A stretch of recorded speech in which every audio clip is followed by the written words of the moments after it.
Hi everybody, I'm Sarah Cray and I teach watercolor, and today we are doing our house cat project. Is that a meow? Yeah.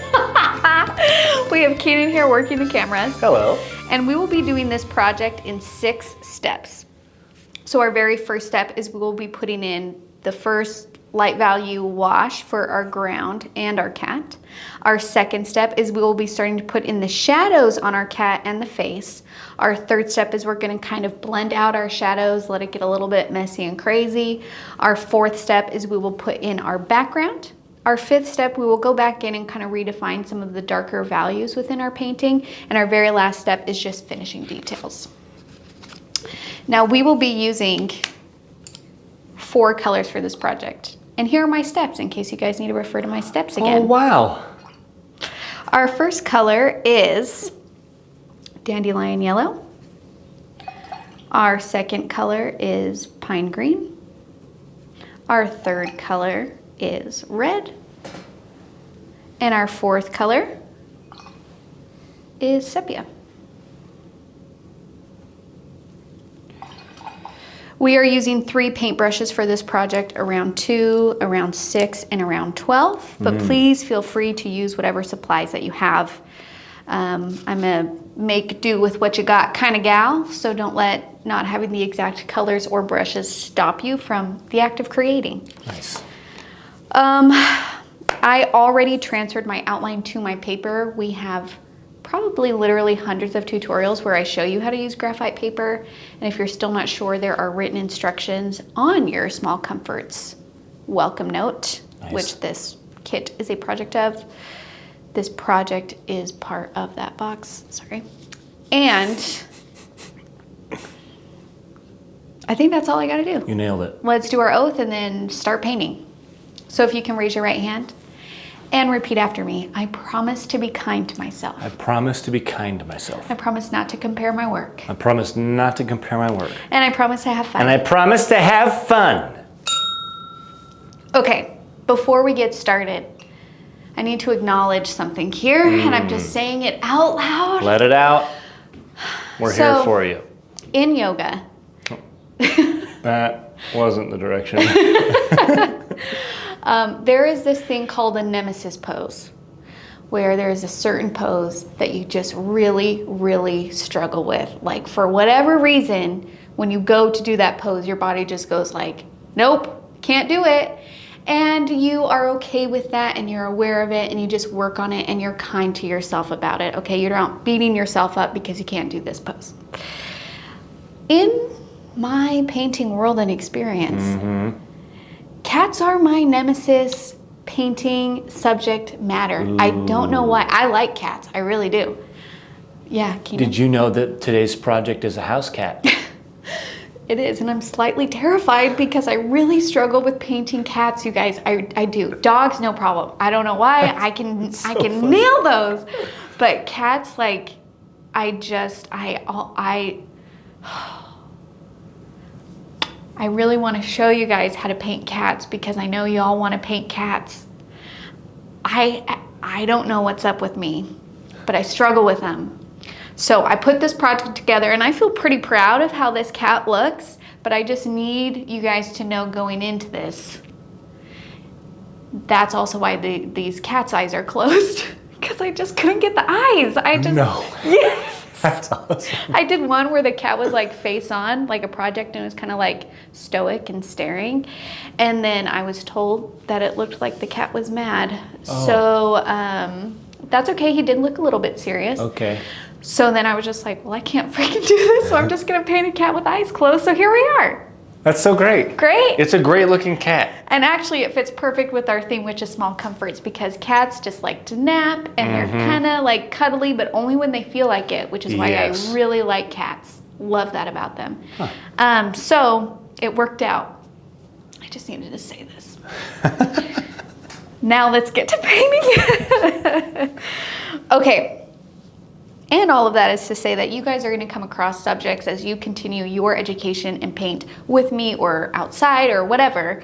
There are some things that you're going to come to and you're just going to be like, gosh darn it, I can't get this. And that doesn't mean that you should give up. That doesn't mean that painting is not for you. That just means that there's something that you struggle with. And that really just shows that there's always room for growth. And that's going to happen every stage. Beginner, intermediate, advanced. There's always going to be resistance. Yeah. Yeah. There'll be a nemesis, whether it's temporary or permanent. Yeah. And that's okay. So I am facing my fear. It's like the Flash and Reverse Flash. Flash is good. The Reverse Flash is his nemesis. Oh, really? That's the actual name? Oh, yeah. Great. There's also Zoom, but also temporary nemesis. Well, we're going to do this together. Yes. And we're going to see how it goes. Okay, great. Now let's get to painting. So I'm going to start by putting in my ground first. So I'm going to mix a neutral color, and you can mix neutrals by mixing complementary colors. Complementary colors are colors that are across from each other on the color wheel. So let's start with red and green. So you can see I mixed, there's more red in this because it's kind of coming out like a burgundy. So I'm going to grab more green to neutralize that red. And now I'm getting a really nice gray. Also, we have 862 videos on YouTube. Several of those, at least 100, are probably going to be live videos from the past. Yeah. But the rest of those are primarily tutorials. Wow, that means if you did a tutorial every single day, you would be busy for almost 3 years. No, that can't be right. Yeah. Is that right? Yeah. How many days? 365 days in a year. Yeah. Get to work. Get to work. That's not bad. That's a great 3-year plan. Okay, so I mixed a little bit of yellow into my neutral mixture because it was reading a little purple, and the opposite of purple is yellow, so I grabbed some yellow, and now I have this nice like brownish grayish neutral color that I really like. I'm going to add a little bit of water to it because it's going to be a lighter value, and kind of just like where this cat is meeting the ground, I'm going to put that color in right at the base, and then take my round 12, grab some water, and just kind of spread it out. I'm going to let it be a little bit messy. I'm not too worried about it being a perfect line. This is kind of more impressionistic painting where we're just doing like broad brush strokes. And then I'm going to continue the ground all the way up to about that ear. And the farther away part is going to have a lighter value. So I want to make sure that there is like a shadow right underneath this cat where it's laying. That's why it's so dark right here, and then it lightens up as it kind of moves out. And now I'm going to be painting a light yellow wash or light orange wash across my entire cat. So I'm going to take some yellow, and I'm going to take some red and get like this really pretty gold color. And then I'm going to want to add water to it. We want this to be our lightest value. And once I get that color, I'm just going to start putting it in. Across the whole cat. I will avoid the areas around the eyes. That's it. And let me make sure on my reference photo here. Yeah, I still do the mouth. All right, whole cat. And as you're putting in this wash, like you can see where I usually put down my original, like my first brush stroke, it's a little bit darker, like right here. That's a little bit of a darker wash. That's okay. This wash doesn't have to be perfectly like flat or even. We're essentially just trying to lay color down across the whole thing.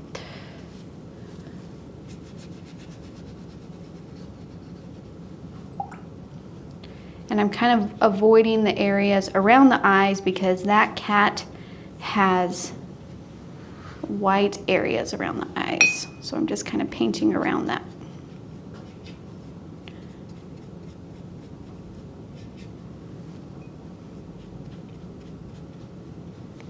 I always feel a little cattish at the end of a day of like being at a pool. I just want to lay in the sun.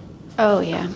I accidentally did a very strong red. Oh. I don't know how that happened. Risky. So I just lifted it up and it's fine. We'll paint over it. And I am okay with there being hints of like strong hues in washes. I think it just kind of makes the painting more vibrant. So when things like that happen, I don't stress. I lifted it out because the value was too dark, but the hue itself, the color is just fine. That's what I was gonna say. Yeah? Yeah. Okay. Now we need to let this dry.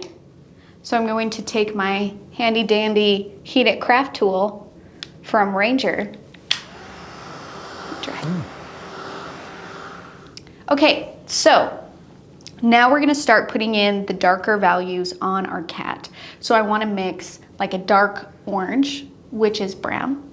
And I have sepia, and you can use just straight sepia, but I love to mix other colors within, like very rarely do I just use colors straight out of the tube in any form, because it just brings a little bit of your own personality and uniqueness when you mix colors.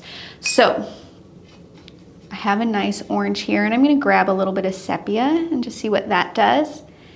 And you can always add a little bit of pine green if you need to neutralize the red a little bit, to make it like more brown. Yeah.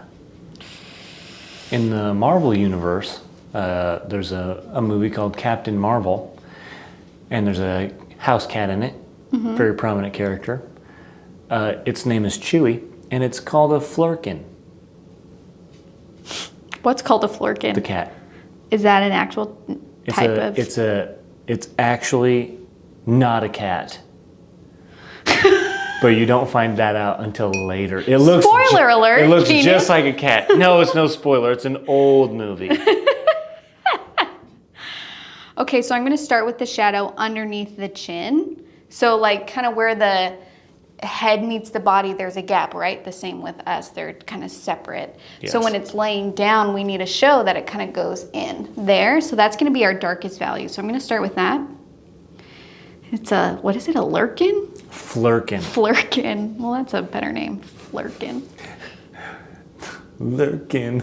Sounds like the beginning of a song.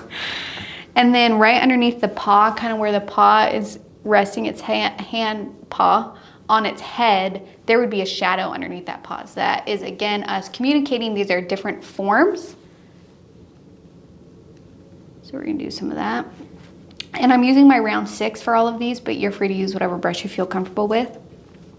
And then you can see I have a lot of marks here where like the fur is gathered, and I'm gonna start putting those in too. Now, fur is one of those really tricky things where our brain is just like, I know that these are a bunch of little hairs, and so we have like a tendency to just want to paint all of the little hairs and kind of do this. This is our tendency. It's a hairy cat. Look at all the fur that I'm painting. Wow. This is what our brain tells us to do. You need to tell your brain to stop talking, because really what we're trying to do is the hair, the same as our hair or fur, it clumps together, and those clumps create shadows and values, and that is how we communicate the texture. So that's what we're painting right now. We're painting how these hairs kind of gather and create these darker values where they gather. And you can see that the direction of the fur changes because our form is 3-dimensional. So it kind of like goes to the right, this side, and then it kind of rounds out and changes direction as it goes up. Do you see that? Yes. When did you get taught that clumpy hair trick in the schools, or did you realize that later? In the schools.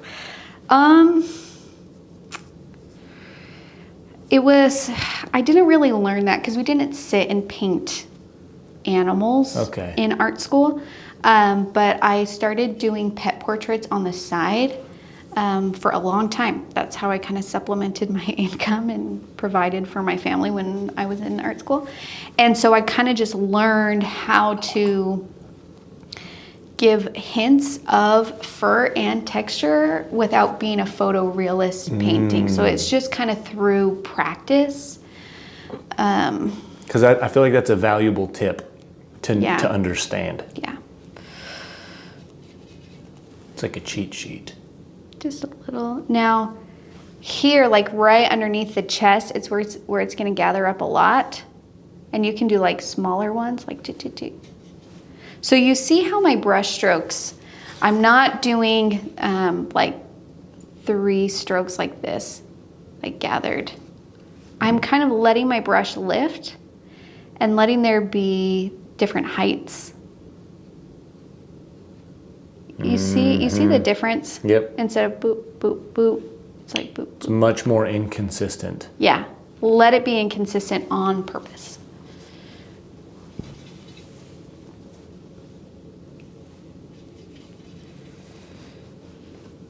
And then kind of where my arm meets the body and the paw, we're gonna kind of roughly kind of shape that a little bit just to give a hint of the overall form. And I don't know if you guys noticed this, but in my reference photo, I kind of cut the picture off before you can see that other paw. But in my outline, I decided to kind of hint at the other paw. So it's up to you what you guys want to do. I feel like this added a little bit more dimensionality than what I had on my reference photo, which is why I decided to include it. But this is your painting. And if you're just like, nah, I don't want to do another paw, just have that line continue to go straight.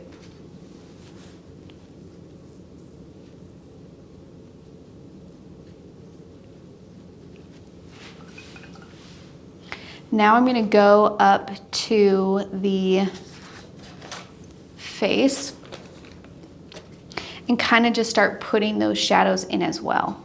And I'm going to be working in orange. My green kind of mixed everywhere.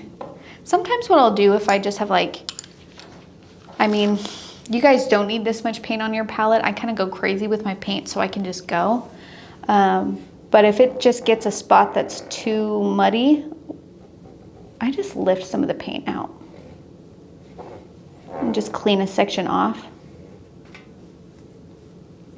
That way you don't have to just like pile and pile and pile more paint. It's a good idea. Nice. Thanks. Good work. Be here all week. Thanks, it's like my job. Yeah. And I need a little bit more red to make orange.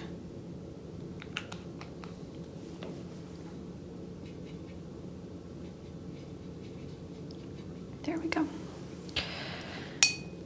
So I'm gonna kind of start with doing like just an orangey wash on my cat. Again, letting my brush strokes be a little bit inconsistent. Again, I'm not going for a smooth and perfect wash. I'm kind of just laying down color, laying down saturation.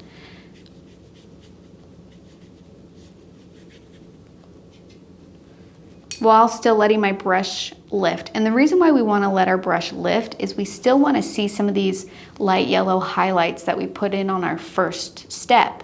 We want those to show through, and so we got to lift up our brush sometimes.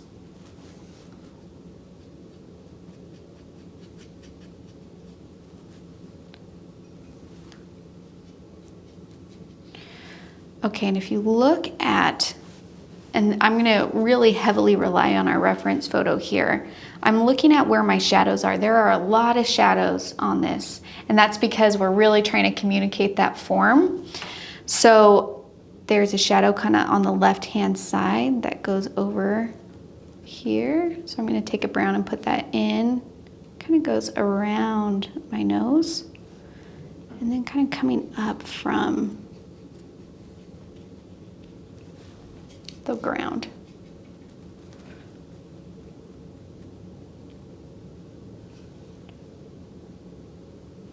And when it's a little damp like this, I like to sometimes put in like the fur and the stripes. Like this cat has little orange stripes, you know? So sometimes when you put it in when it's nice and wet, you let it bleed out and blend out a little bit, which I think is kind of nice to have that in there. Always. I actually love the highlight fur parts.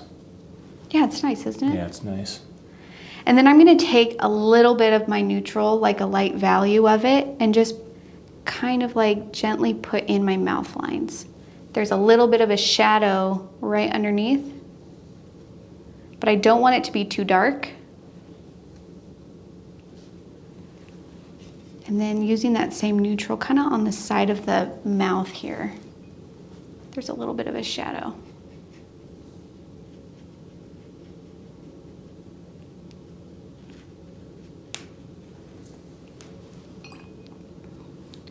And now what I'm gonna do at this point, I'm gonna let my cat face just kind of be for a second.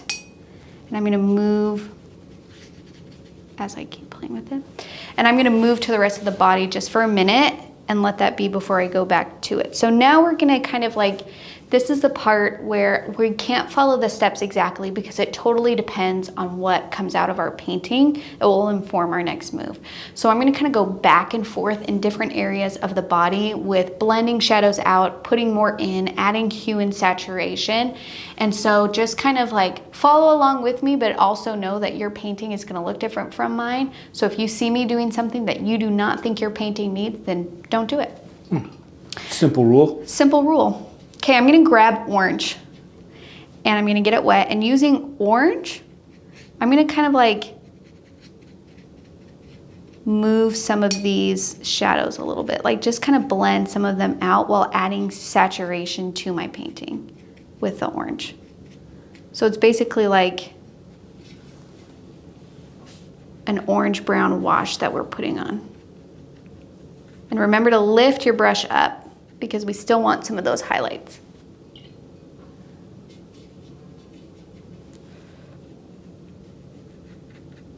Now your shadows are not gonna move a ton. They might just move a little bit, and that's okay.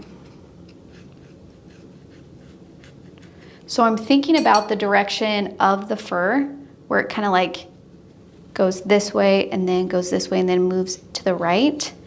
And so those are the strokes that I will be, brush strokes that I will be using. It's kind of like to the right, and then it kind of goes straight. And then here, it kind of goes to this side. Do cats get bedhead? They've got to. They have to. They have to. And then when it's wet like this, sometimes I'll drop in a darker value and let that blend out too. Just for fun. Yeah.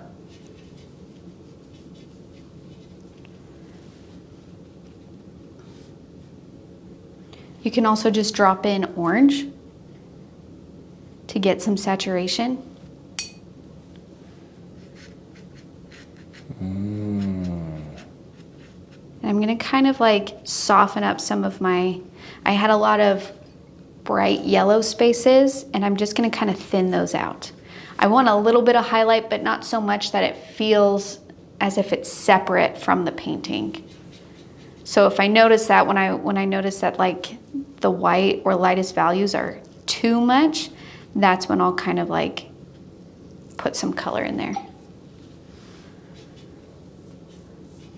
Okay, and then under the arm, kind of where we're putting the paw, I'm gonna darken that and then add orange and kind of just let that blend and move out. Gosh, I love this technique because you are gonna get some very interesting blooms and colors and transitions, and we embrace those instead of get mad at them, okay? So we are going for loose brush strokes here. We are going for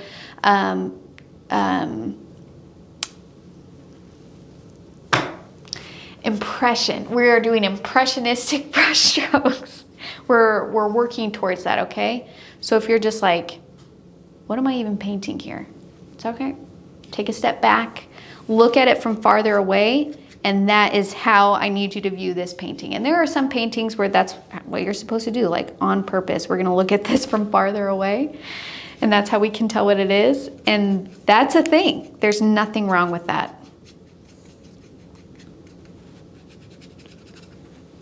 The biggest thing we're trying to communicate is that this is not perfectly smooth. There's a lot of fur here. So that means it kind of like, you know that feeling when you're petting a cat and there's just hairs and sometimes it's so dense. Yeah. You know, especially like right underneath on the chest, like. It's not tangled or dirty, but it's like, it's just a thicker hair patch. Yeah. Yes. Yep. That's what we're kind of going for here. That's why there's so much action right here. And then it kind of smooths out on the leg, on the tummy, because I feel like that's true to some cats. I learned something interesting about cats. If it is an orange striped cat like this, it's like more, oh God, I wish I knew the percentages, but it's a really high percent, like over 80% that it's a male cat. I think it's actually 97%. Yeah? I think it's pretty high because I think I've heard this fact recently as well. It's from my husband. Yep. Yep. From Michael. Yep. I'm going to do a little bit of shadow on the paw here, so I'm going to put that dark value in, and immediately I'm going to blend it out. They get that from their lion ancestors. Really? No, I have no idea. I'm like, I don't remember that part. Yeah. So if it's orange, it's most likely male, and if it's kind of like that gray colored stripy one, it's most likely female. Wonder, that's so interesting. If you were to ask me why, yeah, couldn't tell you. That's I kind of paused. But my husband knows.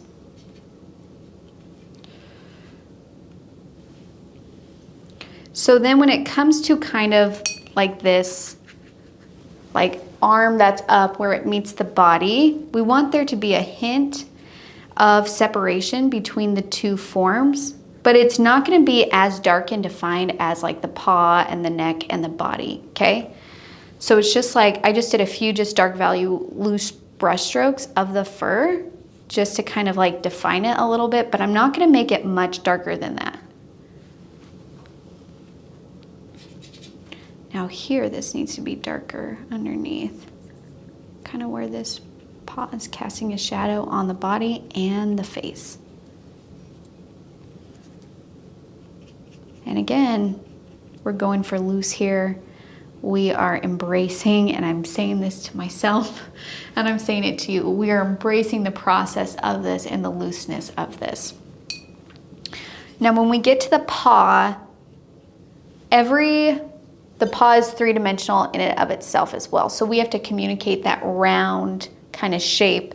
So underneath, like where the nails kind of separate and come out, that's what these shadows are. And then as it kind of, we want to like mimic that round shape. So I'm going to do curved lines as it goes back. Kind of let this curve. So sometimes just doing a curved brush stroke informs the viewer of the overall shape and form of what it is that we're painting without having to do like a ton of detail. Now my nail lines kind of got lost a little bit, so I'm going to blend that out, and then I'll go back in and kind of sharpen those up a bit more after it dries. Now underneath the paw on the leg itself, there would be a shadow. And again, don't be afraid to drop in a little bit of vibrant color. Why not? Don't be afraid. Don't be afraid. I love how what happened there with that. Yeah, that looks awesome. That looks really nice. It's a nicely rounded paw. Thank you. Can you tell it's kind of round now? I can. Yeah. Okay. Now that I gave some attention to the body, I'm going to move to the face. Now, if you're getting frustrated by like putting in your dark values, letting those dry, and the fact that they're not blending out, one thing that I like to do is you can put in those shadows. So let's say I put in a little fur patch right here, right? And then like immediately take a damp brush and blend the bottom out. Okay? So if you don't like these marks and how hard they are, we can just keep on painting, but as we put in shadows, you can use that method instead of that first one where I let it dry completely. And I really don't think that there's a wrong or a right way. I feel like that then now comes down to like personal preference and just like, how do you feel when you do those two different methods and what feels better to you? Some people get really frustrated that by blending out right away, they lose their dark value and it kind of evens out. Some people get really frustrated when they try to blend out the dried area that it doesn't move. So just kind of decide what's for you. Okay, now we're gonna move on to the face. I'm gonna switch to my 2, and we're gonna put in our nose and our eyes. So I'm gonna take my red, I'm gonna add a little bit of water to it, and I'm gonna add some sepia in there to kind of make it that skin color, you know, that like pink color that our cat's nose is. On the bottom of their Or Yeah. the bottom of their feet and then their nose too. Yep. And Yeah. like the inside of their ear. Yeah. It's so soft there. It really is. It is. So if you look at where our light is kind of coming from, we can see that it's kind of coming from above because the shadows are all falling like down across. So even on our nose, we have to remember that even a nose is on a form, which means that there will be a shadow and value change on the nose itself. So on the bottom half of my nose, it's going to be a darker pink. Okay. And then on the top half, I'm gonna add a little bit of water to my mixture. And I'm gonna leave a little, because you know how they have a little bit of a line that goes through their cute little nose? So I'm gonna leave a little white line in between. Like the Who's in Whoville. Yep.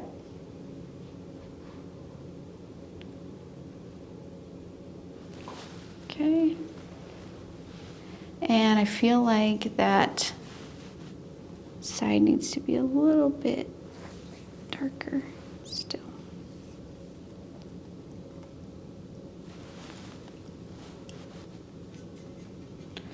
So sometimes I'll do a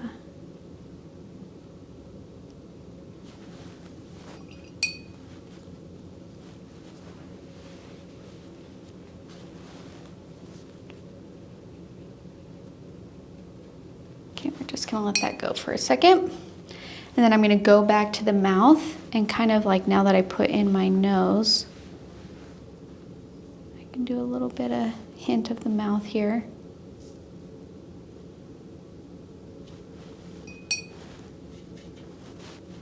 And then this side, again, that kind of roundness, because of where our shadows are, there will be a darker value on the other side of the mouth because even the mouth has a form to it. We can put that in there. And then I'm gonna mix a dark value, as dark as I can go. And I'm gonna put in the closed eyes.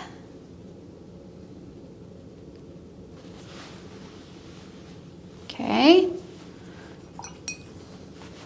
I'm gonna use that same kind of pink fleshy tone and put that in here. Just a hint, just a few marks to show like that kind of inside of the ear color. Okay, now I need my face to be kind of orange and vibrant, right? Like it's not totally matching the colors for the rest of the body. So I'm gonna mix a little bit more orange using my red and my yellow.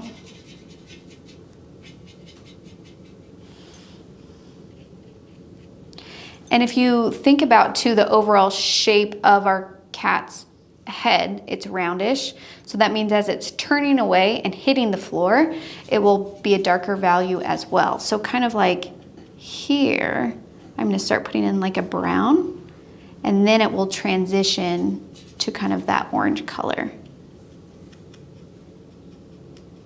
There's gonna be a little bit more shadow around the ear because again, the ear is kind of off of the head.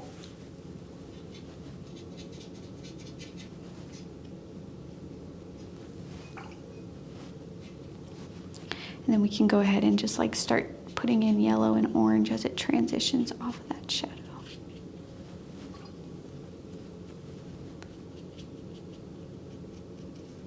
This cat is looking good, Sarah. Thanks, Keenan. Thank you. It's kind of starting to come together a little bit like a cat. It is. It is.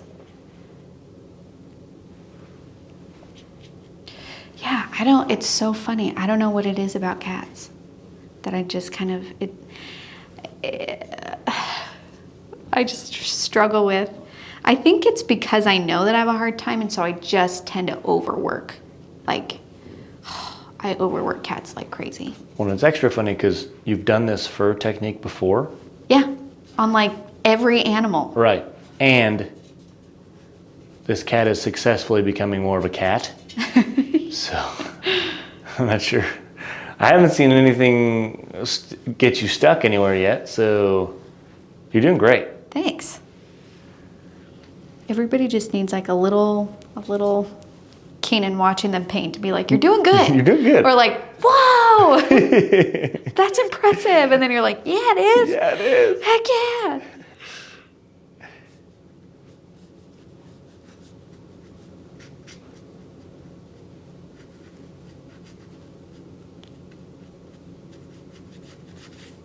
Kind of just where that fur meets, our cat meets the ground, kind of like blending that a little bit. There we go. Yeah, that, where it's meeting the ground looks real cat-like. Yeah, you can tell at least the shapes, the different forms. Here, we're gonna put in a little bit more shadow.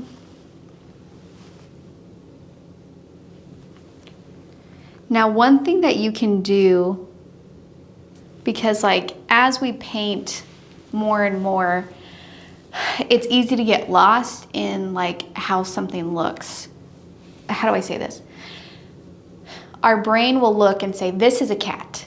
And so we're fighting with our brain then of all of these different things we're trying to paint, because your brain is just like, no, cat, cat, cat. Cats look like this, cat looks like this, instead of painting what it is that we see. And this is true for when we're painting portraits, animals, like anything really. So if you need a way to mess your brain up to see if what you're painting is, your proportions are correct, what you do is you look at the image upside down. So if you look at something upside down, you can get a more correct read on the proportions of what it is that you're trying to recreate. So what? Yeah. Yeah, so if you're just like, hey, is that angle right? Is that face right? Is that nose off-centered? When it's the correct way, our brain is fighting with us too hard that we can't really see what it is that we're doing. If you put your reference photo upside down, like even looking at this reference upside down, I can say, you know what?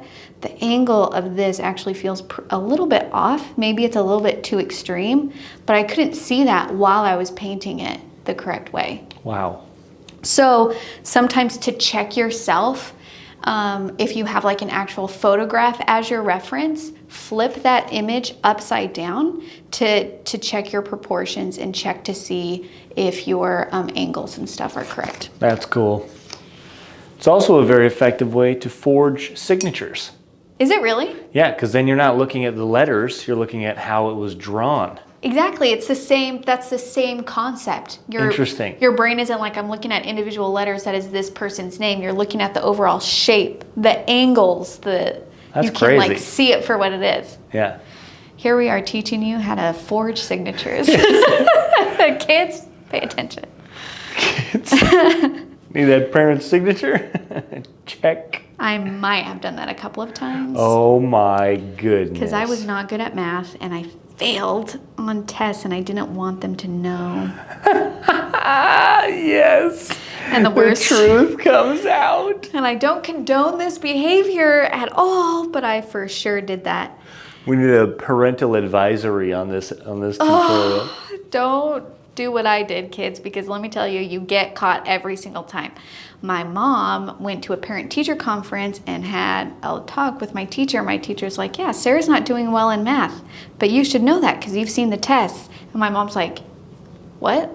And then she came home, she's like, what test, Sarah? And I was like, oh, it all came down. Oh no. Dishonesty does not pay off, my friends. Got in so much trouble. Way more trouble than if I just told them I failed the test. Okay. So I kind of lost the shadow a little bit on my, and this is what's a little bit tricky, I think, about this project in general, is so I have the side of my nose, which it's true for cats, it is for us, like our nose kind of comes out a little bit. Ours is more, humans are more, but the cat still kind of has that bone structure. So we have a shadow on the other side, but also it would cast a shadow on the white section of this cat's eye, because the shadow is going over that white section. Okay. So I have to take a little bit of this kind of neutral color, and you can pick some more up if you need to. And around the eyes where it is white, that shadow is still hitting it. So I gotta account for that and put that kind of shadow in.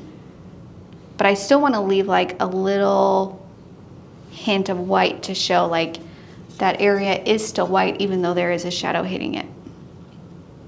Does that make sense? Yes, it does. It made more sense when you showed it. When I didn't instead of just said it. But that was probably just me. Nah, I learned that way too. I learned by seeing people do it instead of tell me. So I thought I understood, but then when you did it, it solidified. Just had to believe in myself. Okay, so I did a pretty harsh line right here. Do you see that? See how dark that is? Yes. I'm gonna blend and soften that out.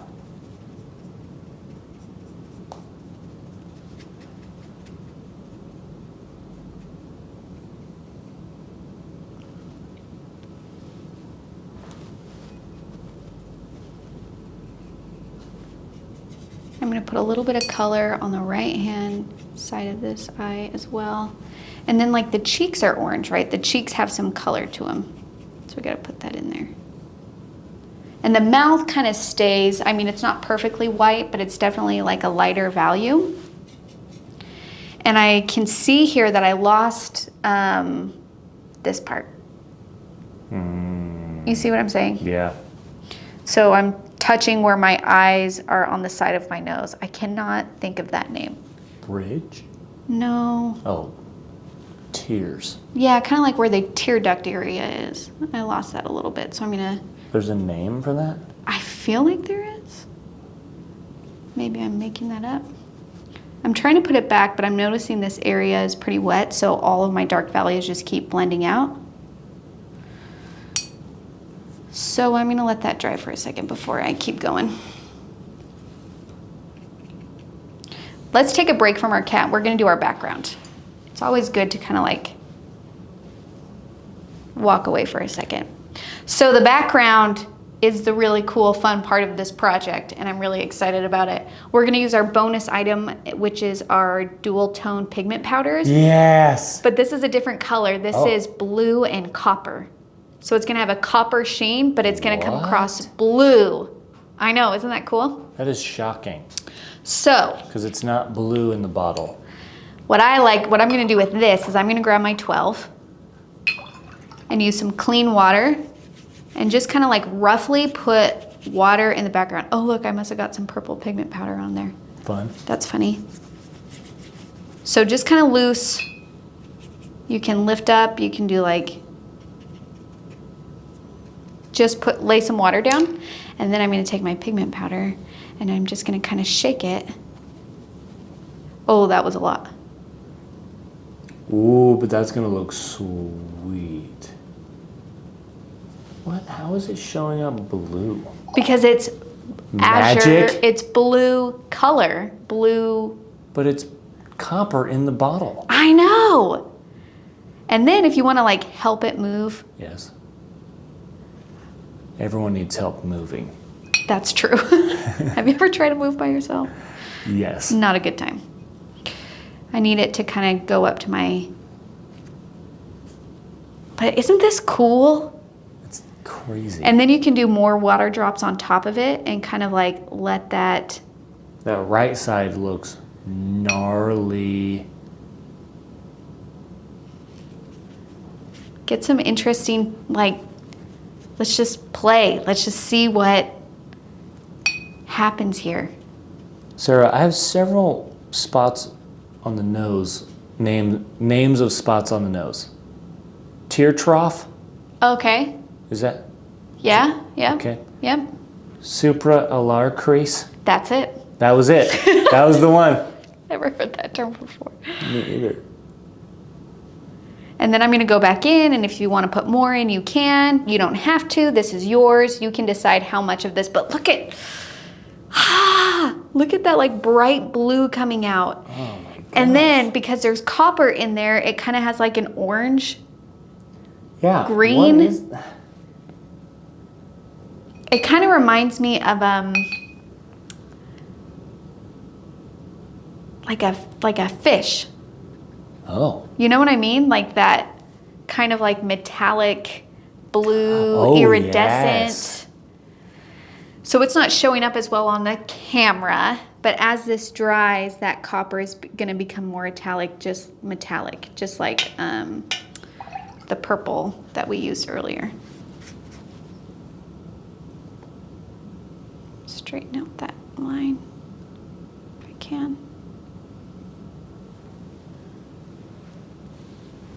Cool.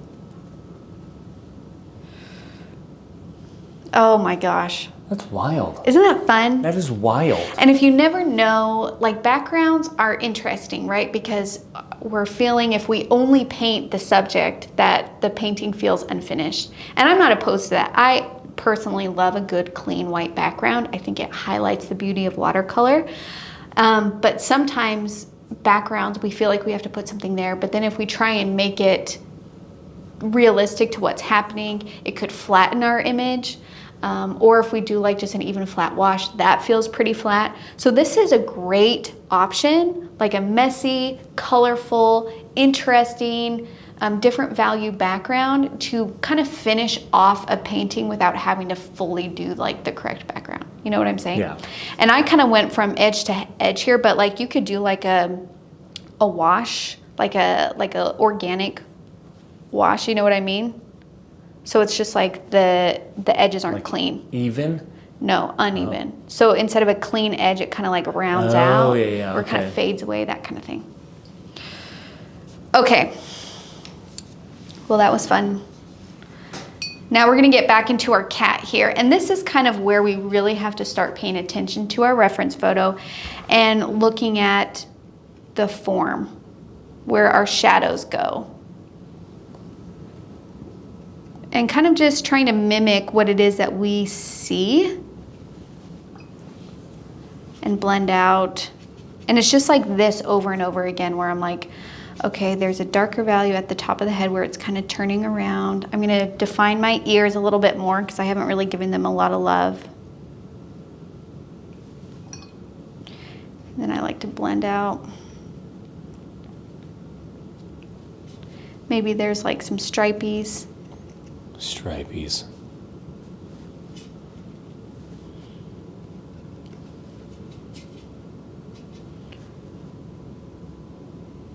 I don't know if this is gonna, what it will do when I touch my blue. Oh, it bleeds a little bit.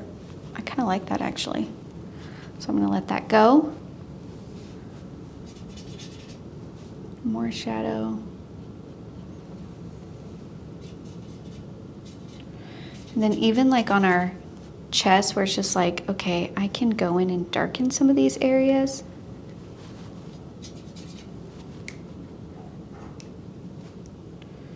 So the darker the shadowed area, the more, we talked about this with the quilt one a little bit. You know, when we said like if a fold is really deep, that's where the darker the value goes. It's kind of that same way with those fur chunks. Like if it's a very, very dark shadowed fur area, that means that the hair is a little bit long and very dense, and you can see into it more. Does that make sense? Yep.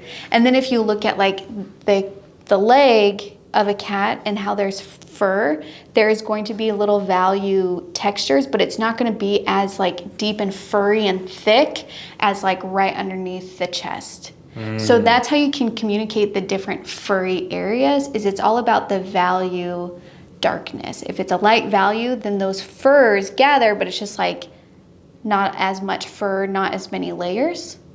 If there's like a heavily dense furry area, that's where your values are going to be a little bit darker. That's why we're focusing on so much dark values right underneath that chin on the chest, because it has a bit more fur than a like lot on of the the times legs. when I nap, there are less dark creases, and it's just a flat wash. When you nap? Yeah, when I Me too. yeah, it's a I do a great impression of a hot dog. That's Robin Williams. It's my favorite line That's a from great Mrs. line. Doubtfire. Yeah, I for sure look like a hot dog when I'm napping. That's why I use blankets all the way up to my ears. Yeah? Just tuck it. No opportunity to see that. Yes, none. Weak Just chin. hide.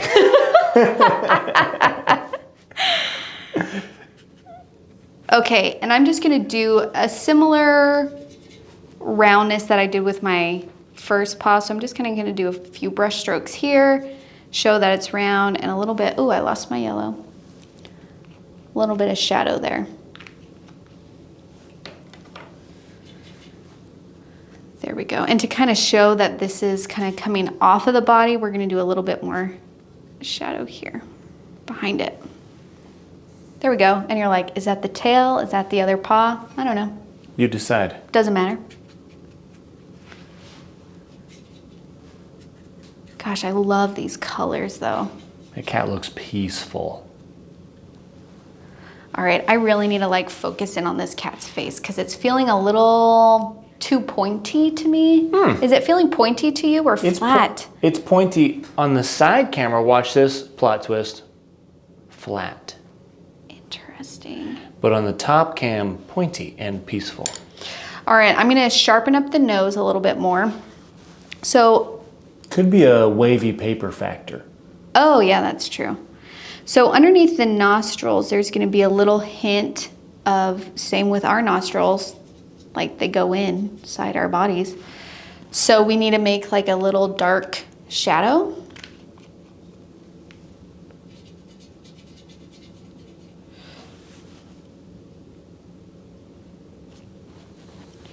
On both sides. Okay. And if I look at my nose, I think I went too strong. Because if you think of it, I'm trying to think of a cat's face.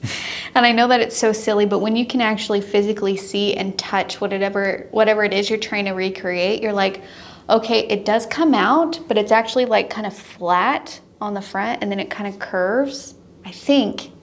I really wish I had a cat right here. I'm Googling that cat I could just, face like, for you. Touch. Okay, You want one more specific to yours? Well, so it's showing that it kind of like, okay, thanks Keenan. So it kind of comes out. We got to do like this shape. Oh, there we go. That's starting to feel a little bit better.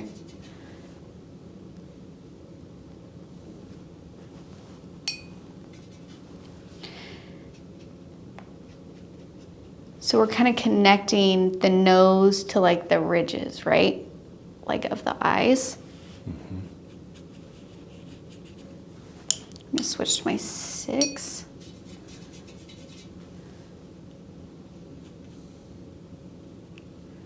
This is gonna go in a little bit. This is gonna continue that shadow.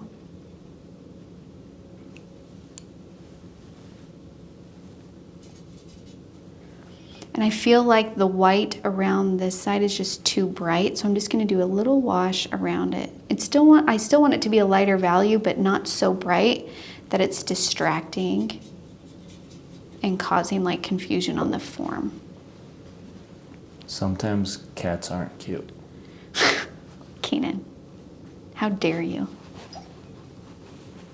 We have the cutest little cat that adopted us. She just showed up on our porch a couple years ago, and it was like in the dead of winter and it was freezing. She was definitely like a wild cat, but she's so sweet. So we got her a heated house. Keenan, you have to show that. Chris, Keenan is gonna send you this photo to put right now. So you guys know what Keenan means when he was saying about Sometimes. They aren't cute. I like those kind of cats though. I think they're hilarious. They are hilarious. So now you guys can see what it is that we're talking about. But anyways, she kind of just showed up on our porch one winter, and so we got her like a heated outdoor bed that goes on our porch that's like covered, so in snowstorms she'll be okay. And we feed her, and she eats the mice for us on our property, and it's a good little relationship. Her name's Anna. She's sweet. She's small. Yeah, she's cute though. Yeah, but she's really small. She's like a full-grown cat, but she's kind of tiny.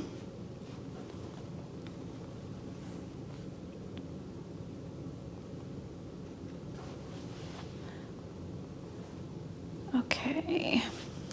So this is where I'm going to start. I feel like this needs to be curved more. This shadow. So this needs to be like halfway up like that.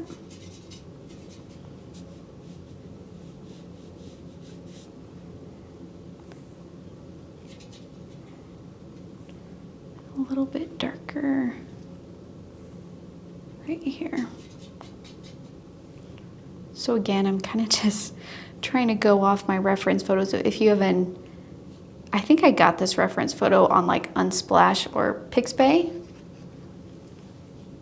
So if it's helpful for you to look at the actual representation, just go ahead and search cat on one of those websites and it will pop up. You'll be able to recognize it.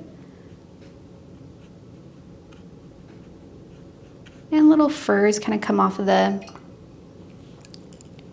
hair, the ear.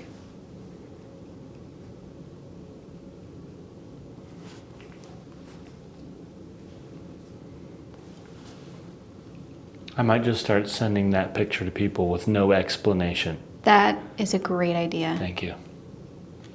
I think it's so funny when people do that.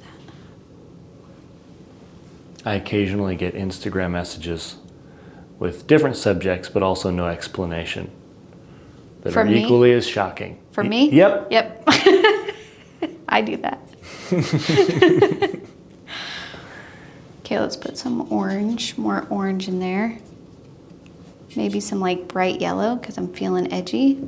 Yes.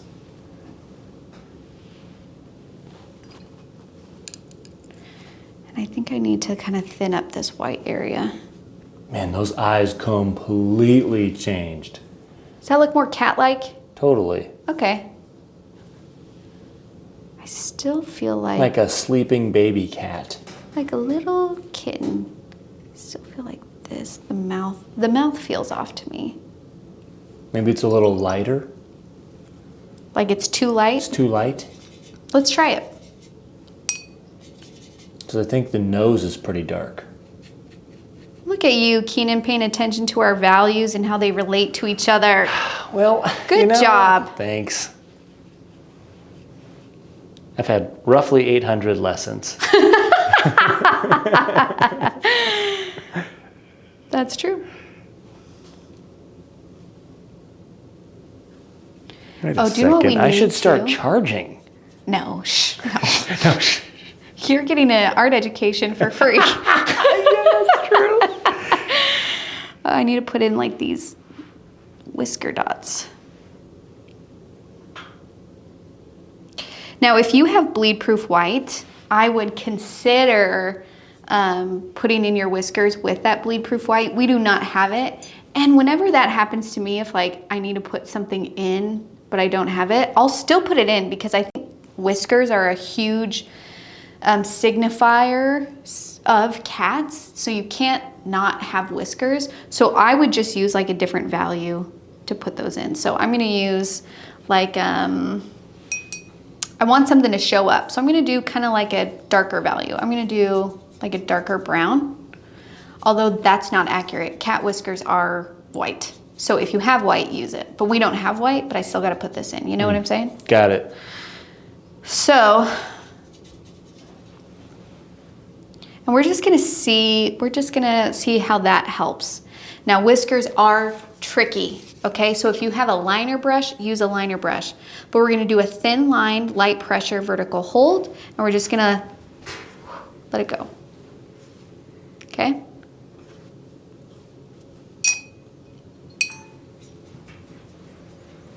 So just again, boop, boop, and just kind of practice. So taking that, I'm gonna have this go boop, boop, boop, boop, boop.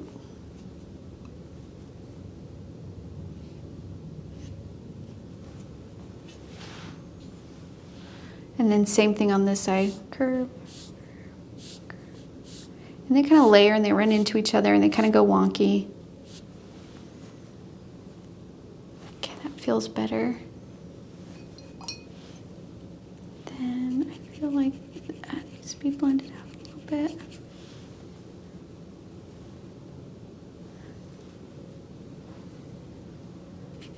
And at this point, we're kind of just finessing. But you'll see as we go in and keep kind of playing with this, that sometimes the slightest adjustment can make a huge overall difference on the form of what it is that you're trying to paint.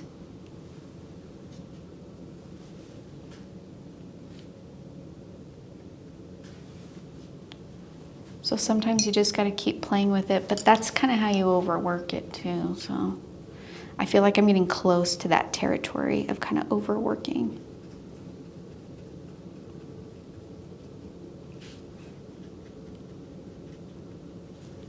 Oh yeah, and you said you're notorious for overworking cats. I do. I overwork them like crazy, and I can feel myself doing it now. I've heard that about you.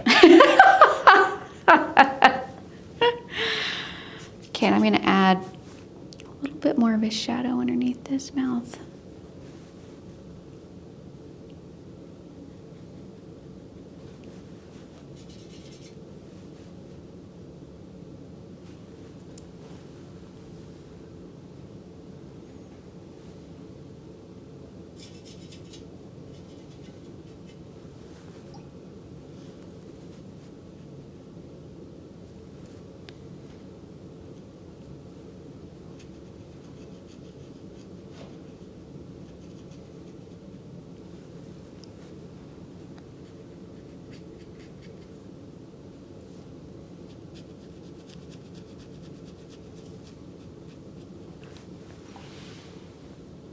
Okay, I feel like it's starting to feel pretty good. And then let's look at this body. How's this body looking? I actually feel pretty good about my furry body. I'm gonna add a little bit more orange in here. That looks cool. Just kind of for some like vibrancy. I think I have a thought. Okay. I think there's a lot more detail in the cat's face than its paw right next to its face. Oh, so maybe that's throwing it off? Maybe. Oh, good call, Keenan. Let's try. Let's make some adjustments to this paw. Because I never went back to kind of tighten it up.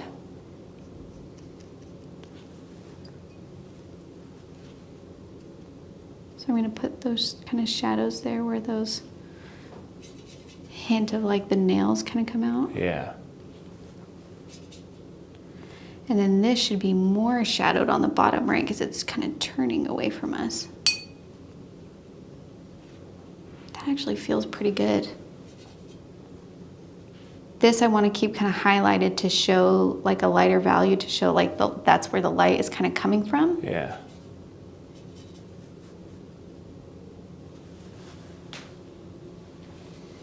That feels pretty good. Nice. What do you think? I like it. Did that do what you were thinking? I definitely did. Maybe that got a little too dark. Lift. And I feel like this needs to kind of be a little bit messier here. Ooh.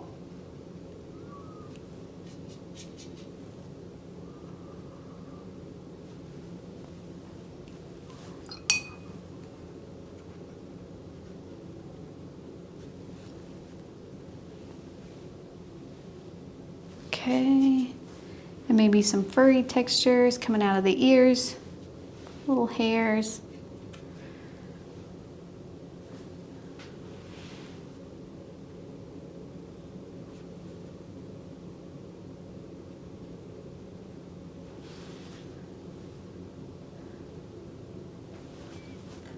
I think I want the bottom of my nose to be a little bit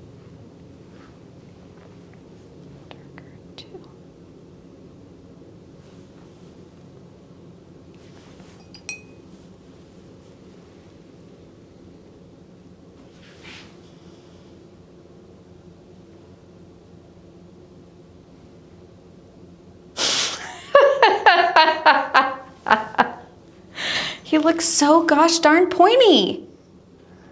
I think it looks great. What pointy? What are you talking about? Look at that angle. No, I think that looks great. I think you're just being too critical. Go overhead again. Yeah.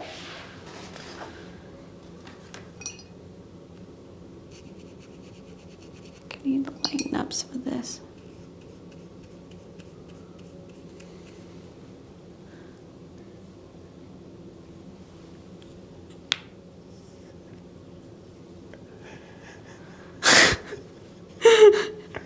Right when you move to that side angle, I'm like, that looks weird. Oh, shoot. He looks off.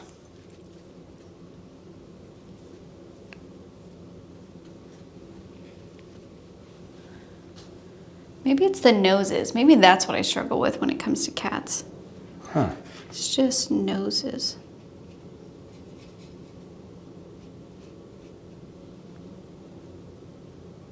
Nope. It's fun to see this part of the process, though. Fun to see me trying to figure out what it is that's happening. Yeah. Yeah. Yeah, it's interesting. And I mean, I hope that you guys aren't super frustrated by it. I can feel myself getting really frustrated. But it's important for me at this point to think about, okay, maybe what is best is I need to kind of like take a breath and recalibrate almost, where it's just like, what exactly is it that's throwing my eye off? And then, because right now I feel like I'm kind of just messing with all of these different areas, trying to figure out what's going on, why this face feels different. So at this point, instead of me just keep messing and messing and messing and messing and adjusting, I'm gonna take a second and look at it from far away so I can get a clearer understanding of what it is that's happening. And then I'm gonna go back in and try and make some adjustments. Okay? Cool. All right, so what that looks like for me is I literally have to stand up. Watch your head. Oh, thank you. Okay. Okay, so the nose is feeling, I think it's the nose and the eye area. Do you concur? I do.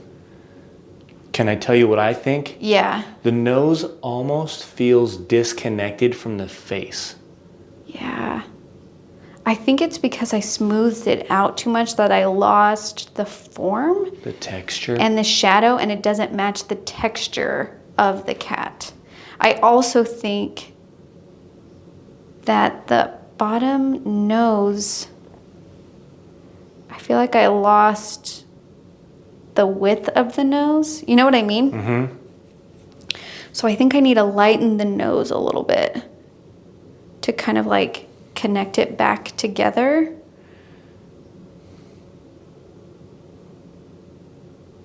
What about lightening the shadow on the other side of the nose? On the bottom or the top side? On the... Like this side? the cat, yeah, that side. Yeah, let's lighten that up first. Wow, this is fun. Yeah? You like problem solving with me? Yeah, this is good. Gosh, I hope you guys like it because I feel like a fool right now. No. How else to learn how to defeat the nemesis? I did warn y'all. Listen, the Flash needed a whole team. He couldn't do it alone. That's right. We need each other, right? Wait, did you know that? Or did you just...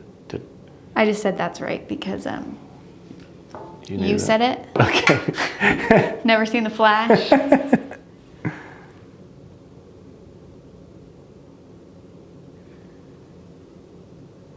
Okay, so that nose feels more Nosy. nosy. And actually, I'm going to pull up the reference photo itself from the website. This one. Okay. Okay, okay, okay. Okay. All right. So if I'm looking at my reference photo here, and if I'm looking at the nose and the face, this section is highlighted. You see how there's like a lighter value right here? So that is completely gone on my cat. And if I look at the shadow here, it's kind of this shape here, which is actually pretty similar to what I have on my outline. Yeah. Right? So I'm like, okay, at this point, I'm not sure if I would be able to lift up enough around my cat to lighten that value, but I'm gonna try. But this paper has been through a lot, so we'll see how it handles. So kind of just that whole area, I'm just gonna try and lighten in general. This paper has gained wisdom beyond its years. It's seen some stuff.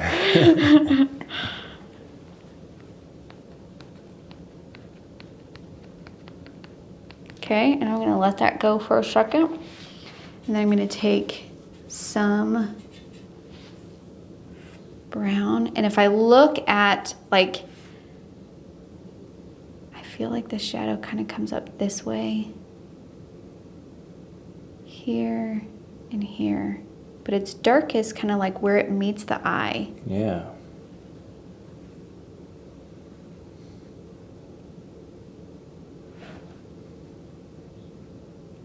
I'm going to put in a little bit of red there to see if that kind of... Okay. And then I think I need to actually darken. See how dark in value this section is? Yeah, the eye is very obvious compared to the rest of the cheek. Yeah, so I need to kind of like adjust my values a little bit to match the shadow on my nose.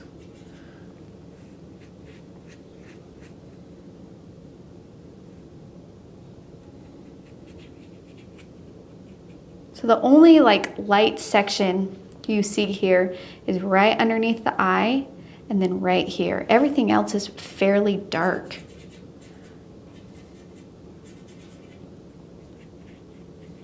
And don't worry, I'll go back in with, after it dries, to put in like the stripes and the texture. Right now I'm really just focusing on values to make sure that the form is right. Okay, so that's starting to feel a little bit better to me already. Mm-hmm. What do you think? Yeah. Okay, good. So we're on the right track. Now, the shadow, there isn't like a super strong one like right underneath, so I gotta lighten that up.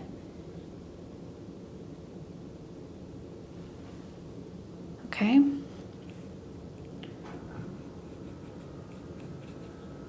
Let's see what's happening here. This I want to make darker.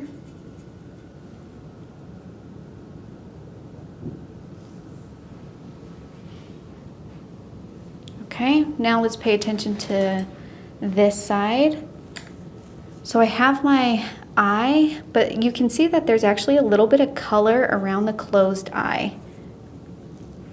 Let me dry this off.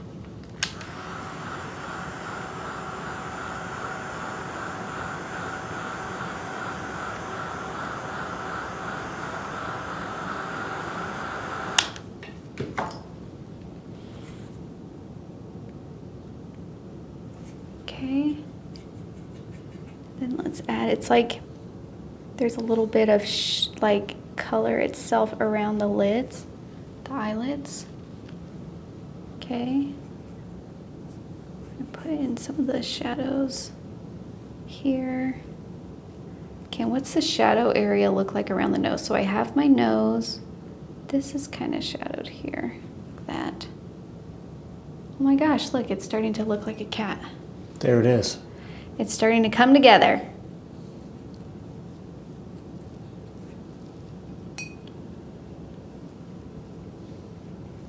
I'm gonna see if I can try and lighten this up a little bit.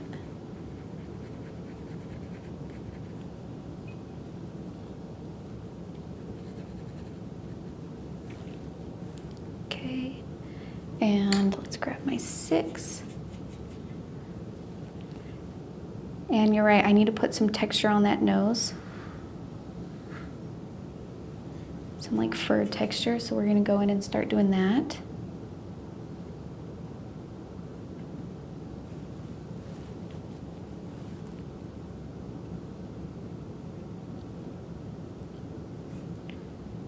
Okay, and there's also like darker area around this eye closing with a little highlight underneath and around because those sections are white.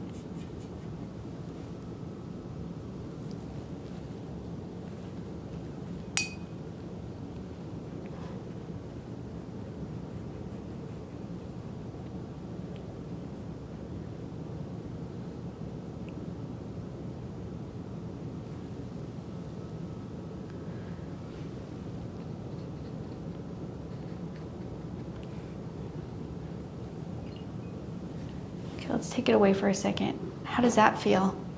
I think that feels great. That feels better, right? Yeah, that feels way better. Can you do that side angle? Boom. Okay, that does feel better on that side angle. The nose feels much less disconnected. I think I still have to do a little bit of a darker section. Let me look. Here. Can you go overhead again? Yep.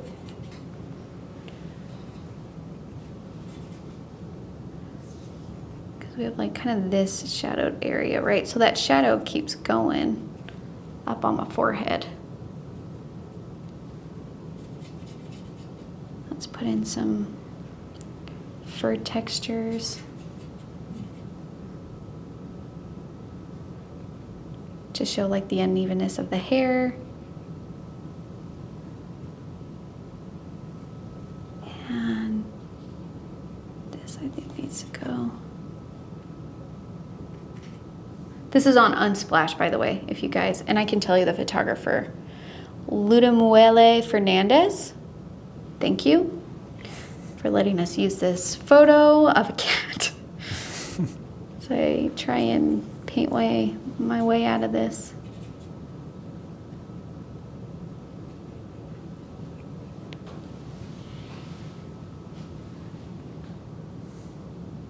I think this needs to connect here. Did I just ruin it? Isn't it funny? One little brush stroke.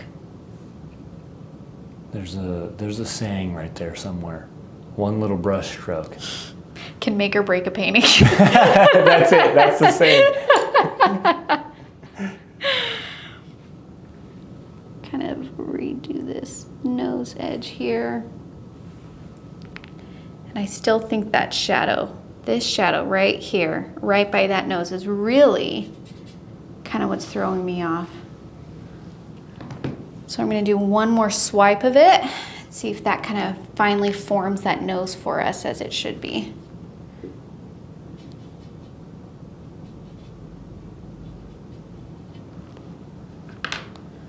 Okay, so again, if I'm looking at my nose here close up, here's my nose and here is my eye. And it kind of like, the shadow itself, the strongest one, it kind of like goes straight to my eye, but really that whole thing in there is kind of just like muddy, really dark. And I think that's why I struggle with cats more than dogs, because I feel like their features in general, the overall structure of their face is more subtle than a dog's. And so like the transitions and values, I try and make it more extreme than it is or not extreme enough. And I feel like I always end up kind of like making it look a little bit wonky. Okay, that's starting to feel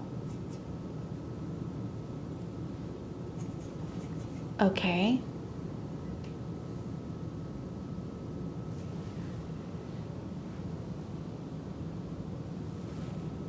I feel like the eye needs to just be stronger.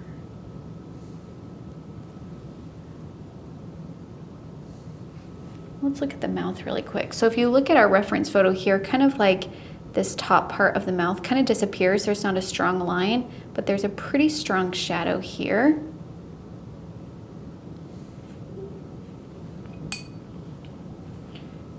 That kind of go down. Go down here.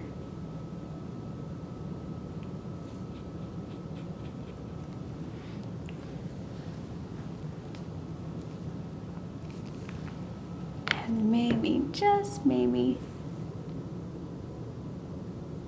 just a little bit darker. And a little bit darker.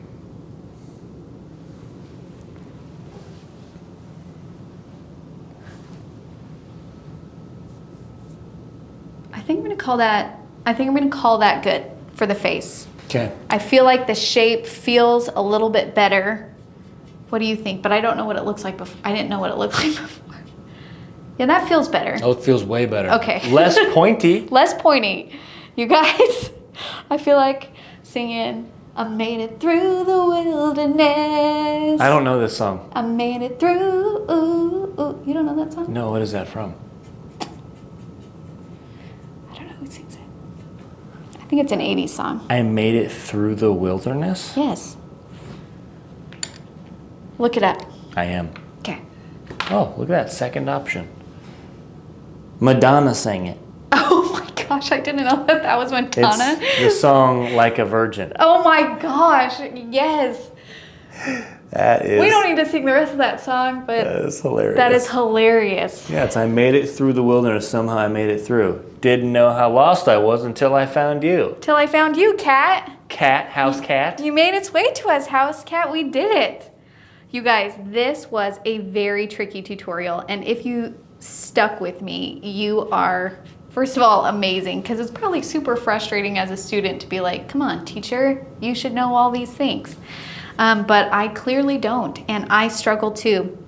And I hope that by being vulnerable with that struggle and sharing with you how I problem solve through it, it gives you insight that just because I am a pretty darn good watercolor painter, that doesn't mean I get it right. And it's kind of fun. I mean, it was nerve-wracking, but to have Keenan there looking at it with me to say, hey, what about this? What about this? There's value to that. There's value in community, and there's value in recognizing that sometimes things aren't just gonna go the way you want them to go. And it happens to everybody. So I hope you learn something from this. Maybe not how to paint a cat exactly. But I think it was still really fun, and I hope that you guys take these lessons, whatever they may be, and you can apply them in your own work, and just keep on growing, keep on painting and doing your thing. And I appreciate you guys being here. And Keenan, thank you for all of your feedback and helping me work my way through it. You're welcome. I think he looks pretty darn cute. He looks great. If you need any of these supplies, if you need this kit, if you want to try this pigment powder, that's kind of like a new product we're testing. You can't buy it from us. Like, we are testing it right now. You are the testers. Nice. Let us know what you think, and you can also get our small comforts box, which has everything you need inside to paint with us. So again, thank you guys so much. And we'll see you next week. Bye.